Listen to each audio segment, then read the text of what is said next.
We'll talk about this while the temperature of the oil is coming up so we can give these French fries their nice second fry, right? The Dutch serve their pommes frites with a dollop of mayonnaise.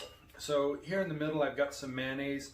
Now you could season that up with different stuff. From time to time, I like a little curry in there. I've got some ketchup here.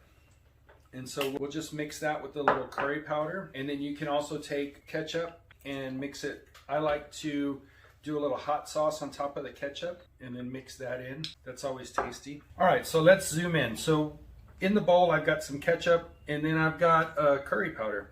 And I'm just gonna add some of that curry powder in there. We'll give it a stir it up. And that way you have some different flavors to dip your fries in. And so there you've got your different sauces. You've got ketchup with some hot sauce on it.